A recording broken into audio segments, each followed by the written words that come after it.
Help young wild animals by leaving them alone. Only recognized wildlife rehabilitators are licensed to care for an orphaned and injured wild animal, as they have the expertise and facility to care for the wild animal. During spring, you are much more likely to encounter a baby wild animal, though you shouldn't approach it, even if it is alone. Contact with wildlife is not only harmful to the wild animal, but is potentially harmful to humans too. Wildlife can carry diseases that are transmittable to people, such as rabies and the West Nile virus. There are also legal implications for taking a wild animal home. Only recognized wildlife rehabilitators are licensed to care for an orphaned and injured wild animal, as they have the expertise and facility to care for the wild animal.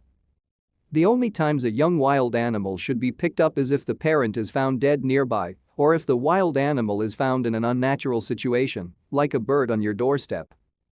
If this ever happens, you can move the baby bird to the closest suitable habitat. The Ministry of Environment has a straightforward message for well-intentioned people who wish to rescue what appears to be young, orphaned wildlife: please don't touch them.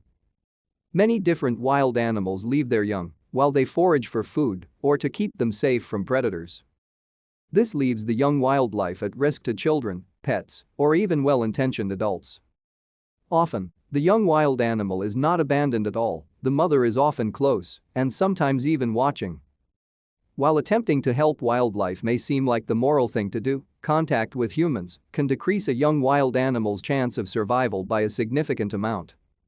A good rule to follow, if ever put in a situation like this, is, unless you believe the young wildlife is in immediate danger, always call for advice before removing that wild animal from the wild.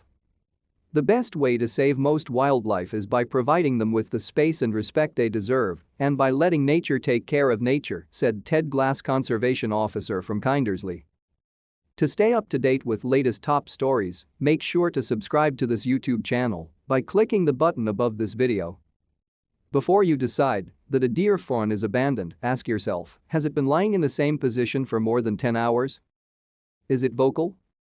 Is it covered in insects? Is it wet, possibly covered by the morning dew? If your answer to any of these questions was yes, then the wildlife may have been there for a long time and needs your help. If you see obvious signs of injury on the animal, please contact your local conservation officer. The biggest thing to remember is to give wildlife, of all ages, the space and respect they deserve.